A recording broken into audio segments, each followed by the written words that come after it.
നമസ്കാരം. ആശ്രവാസ്തുവിലേക്ക് സ്വാഗതം. കർക്കിടകൻ രാശി പുണർദങ്കാൽ, പൂയം, ആയില്യം എന്നീ നക്ഷത്രങ്ങൾ ചേർന്നതാണ് കർക്കിടകൻ രാശി.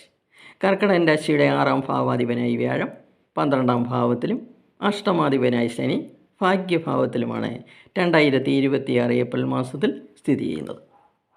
ഈ സമയത്ത് കൊളസ്ട്രോൾ ഉള്ളവർ ശ്രദ്ധിക്കണം.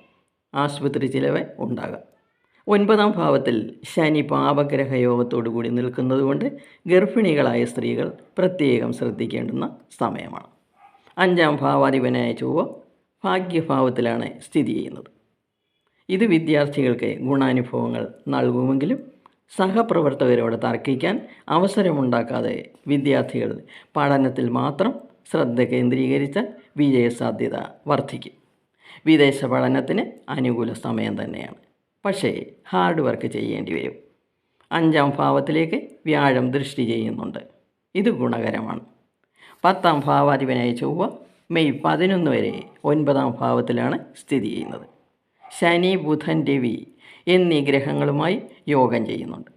തൊഴിൽ സ്ഥലത്ത് വിജയങ്ങൾ ഉണ്ടാകുമെങ്കിലും സ്നേഹിതരിൽ നിന്നും ചതി പറ്റാതെ സൂക്ഷിക്കണം.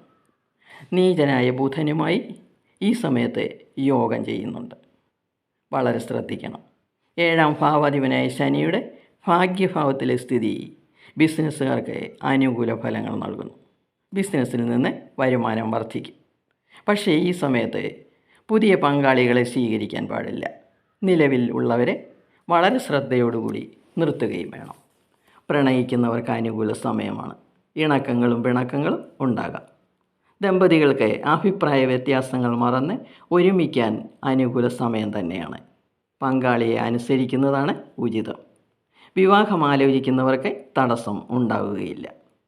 നിത്യവും വിഷ്ണു സഹസ്രനാമം ജപിക്കുന്നത് എല്ലാ ഐശ്വര്യത്തെയും വർദ്ധിപ്പിക്കും.